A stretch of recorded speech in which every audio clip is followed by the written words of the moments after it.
Senin pagi, 30 Juni 2025, menjadi saksi peresmian Wisma Danantara Indonesia, sebuah gedung megah yang kini berdiri kokoh di tengah hiruk-pikuk ibu kota Jakarta.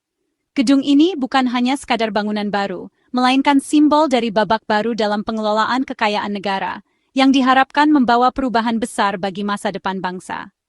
Di ruangan yang dipenuhi suasana antisipasi dan harapan, para tamu undangan dari berbagai kalangan, pejabat tinggi negara, tokoh masyarakat, hingga generasi muda, menanti momen penting. Presiden Prabowo Subianto berdiri di depan tumpeng nasi kuning, sebuah tradisi yang syarat makna, menjadi pusat perhatian semua mata yang hadir. Dengan satu potongan tumpeng, Prabowo menyerahkan amanah besar kepada Rosan Roslani, CEO Danantara. Potongan tumpeng itu bukan sekadar simbolis, melainkan penyerahan tanggung jawab untuk mengelola kekayaan negara dengan integritas dan visi ke depan. Potongan itu bukan sekadar tradisi, tapi penanda babak baru pengelolaan kekayaan negara. Di balik gestur sederhana itu, tersimpan harapan dan doa agar Danantara mampu membawa perubahan nyata bagi seluruh rakyat Indonesia. Dalam tradisi Jawa, tumpeng melambangkan puncak kejayaan dan harapan akan kemakmuran. Bentuknya yang mengerucut ke atas menjadi simbol cita-cita tinggi, dan nasi kuningnya melambangkan kemakmuran serta kebahagiaan yang diharapkan dapat dirasakan oleh seluruh bangsa. Melalui gestur sederhana ini, Prabowo mengirim pesan kuat bahwa kekayaan negara harus kembali ke rakyat, dari Sabang sampai Merauke. Ia menegaskan pentingnya transparansi, keadilan, dan pemerataan dalam pengelolaan aset bangsa. Peresmian ini bukan sekadar formalitas, tapi panggung harapan besar bangsa. Setiap langkah dan keputusan yang diambil hari ini akan menjadi fondasi bagi generasi mendatang, membangun kepercayaan publik terhadap pengelolaan kekayaan negara. Semua mata tertuju pada Danantara. Mampukah mereka mengemban amanah sebesar ini? Harapan dan ekspektasi masyarakat begitu tinggi, menanti gebrakan dan inovasi yang akan dihadirkan. Momen pemotongan tumpeng merangkum janji dan komitmen yang disaksikan para petinggi negara. Setiap potongan yang dibagikan menjadi pengingat akan tanggung jawab besar yang kini diemban Danantara. Gedung ini kini menjadi simbol harapan baru, bukan sekadar birokrasi. Ia berdiri sebagai penanda era baru, di mana pengelolaan kekayaan negara diharapkan lebih profesional, transparan, dan berpihak pada kepentingan rakyat. Tumpeng yang dipotong hari ini adalah janji untuk masa depan Indonesia. Setiap butir nasi kuningnya membawa doa agar negeri ini semakin sejahtera dan berdaulat atas kekayaannya sendiri.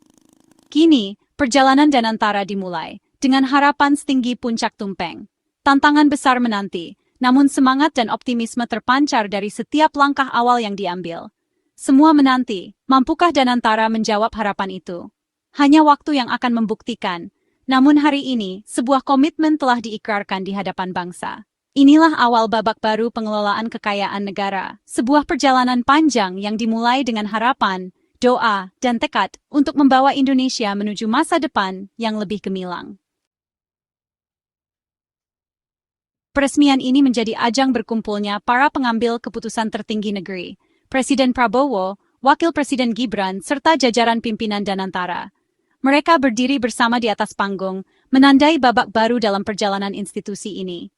Momen ini bukan sekadar seremoni, melainkan simbol komitmen bersama untuk membangun masa depan yang lebih baik bagi bangsa. Rosan Roslani, CEO sekaligus Menteri Investasi, tampil percaya diri di podium. Ia menegaskan pentingnya sinergi antara investasi dan pengelolaan, menyoroti bagaimana kolaborasi lintas sektor akan menjadi fondasi utama bagi kemajuan Danantara. Rosan juga menekankan bahwa keberhasilan lembaga ini akan berdampak langsung pada pertumbuhan ekonomi nasional. Pandu Patrias Jahrir dan Doni Oskaria, dua profesional muda yang telah membuktikan kapasitasnya, kini dipercaya menakodai lembaga ini.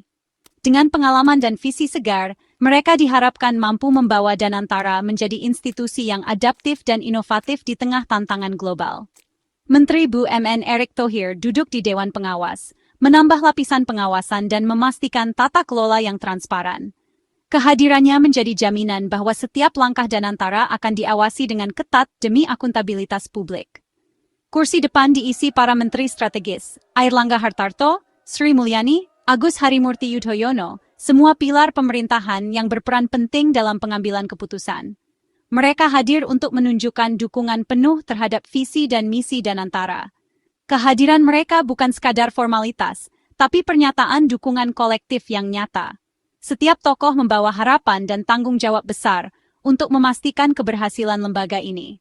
Setiap kementerian memiliki peran strategis dalam memastikan Danantara berjalan mulus, mulai dari perencanaan hingga implementasi kebijakan. Kolaborasi lintas kementerian menjadi kunci agar setiap program dapat dieksekusi dengan efektif. Komposisi ini menegaskan, Danantara adalah bagian dari orkestra besar pemerintahan, di mana setiap elemen bekerja harmonis untuk mencapai tujuan bersama. Sinergi ini menjadi kekuatan utama dalam menghadapi tantangan ke depan. Semua harus bergerak dalam satu irama, saling mendukung dan memperkuat demi kemakmuran rakyat dan kemajuan bangsa.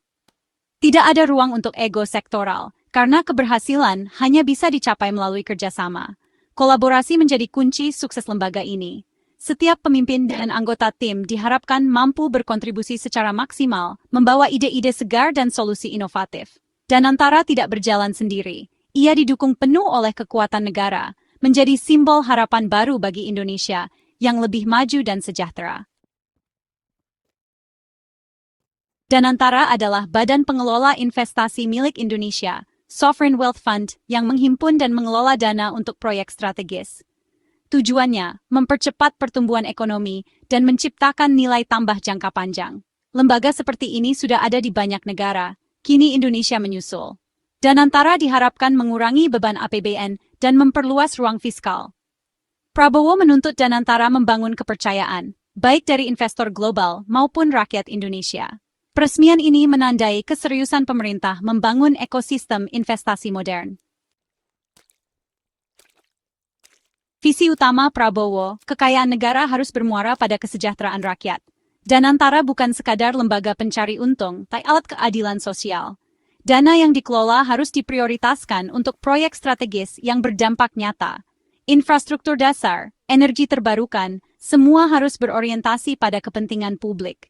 Setiap keputusan investasi harus menjawab apa manfaatnya bagi rakyat. Keberhasilan Danantara diukur dari dampaknya pada penurunan kemiskinan dan peningkatan kualitas hidup. Inilah jiwa Danantara, bekerja untuk rakyat, bukan sekadar angka. Bagaimana investasi Danantara mengubah angka menjadi kesejahteraan? Contoh, investasi di kawasan industri pertanian di daerah miskin. Pembangunan pabrik menyerap tenaga kerja lokal, meningkatkan pendapatan, dan menggerakkan ekonomi desa. Petani mendapat pasar pasti, harga adil, dan pendampingan. Produk olahan didistribusikan nasional, bahkan diekspor, menambah devisa.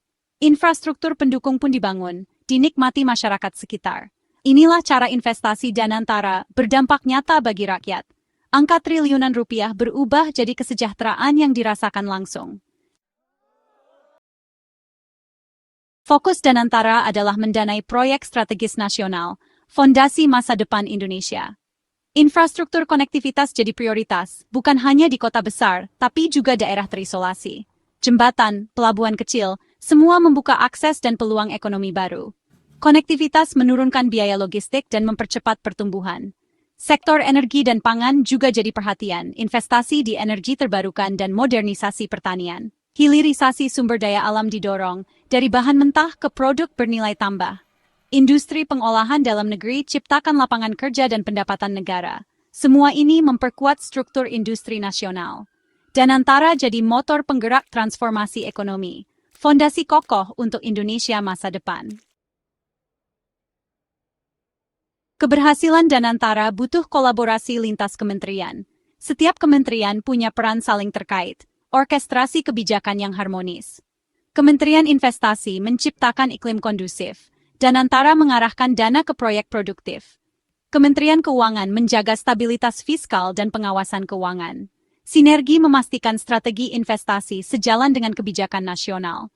Kementerian Teknis menyiapkan dan mengeksekusi proyek di lapangan. Kolaborasi erat jadi kunci sukses eksekusi proyek. Tanpa koordinasi, dana sebesar apapun tak akan berdampak. Satu irama, satu tujuan, kemakmuran rakyat. Optimisme tinggi, tapi tantangan besar menanti Danantara. Tata kelola dan integritas jadi ujian utama, harus bebas intervensi politik dan korupsi. Transparansi dan akuntabilitas adalah harga mati. Volatilitas ekonomi global menuntut strategi investasi adaptif. Ekosistem dalam negeri harus siap, hukum pasti, SDM terampil, stabilitas terjaga. Proyek yang dipilih harus benar-benar produktif, bukan sekadar megah. Seleksi ketat dan studi kelayakan independen wajib dilakukan. Danantara harus berani menolak proyek tak layak, meski ada tekanan politik.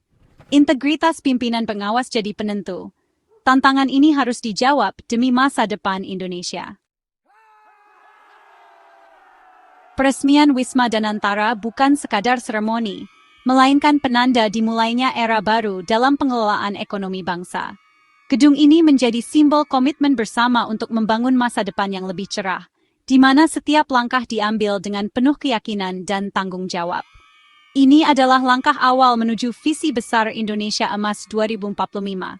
Sebuah cita-cita untuk menjadikan Indonesia sebagai pemain utama di panggung ekonomi dunia, di mana kemajuan dan kesejahteraan dapat dirasakan oleh seluruh rakyat, tanpa terkecuali. Kunci keberhasilan terletak pada kepercayaan dan profesionalisme, yang harus terus dijaga dan dikembangkan, melampaui siklus politik yang silih berganti. Kolaborasi lintas sektor menjadi fondasi utama untuk menghadapi tantangan global yang semakin kompleks. Danantara didesain sebagai institusi permanen, bukan hanya untuk hari ini, tetapi sebagai warisan berharga bagi generasi mendatang. Tempat di mana ide-ide besar lahir dan diwujudkan demi kemajuan bangsa. Acara ini menjadi simbol optimisme, semangat persatuan, dan keberanian untuk menghadapi tantangan global. Semua pihak hadir dengan harapan dan tekad yang sama, membawa Indonesia melangkah lebih jauh. Pemerintah memilih untuk bersikap proaktif, menciptakan peluang baru, dan tidak hanya menunggu perubahan datang. Inisiatif dan inovasi menjadi kunci dalam membangun masa depan yang lebih baik. Jalan di depan memang tidak selalu mulus, penuh tantangan dan rintangan. Namun, fondasi yang kokoh telah diletakkan menjadi pijakan kuat untuk melangkah ke masa depan. Negara hadir untuk memastikan bahwa kekayaan alam dikelola secara adil dan bijaksana, demi keadilan dan kemakmuran seluruh rakyat Indonesia, dari Sabang sampai Merauke. Kini, semua mata tertuju pada janji-janji yang diucapkan hari ini. Harapan tumbuh di hati masyarakat, menanti bukti nyata dari komitmen yang telah disampaikan. Tumpang harapan telah dipotong, ini adalah simbol dimulainya perjalanan panjang untuk mewujudkan kesejahteraan nyata bagi seluruh rakyat Indonesia. Saatnya bekerja bersama, demi masa depan yang gemilang.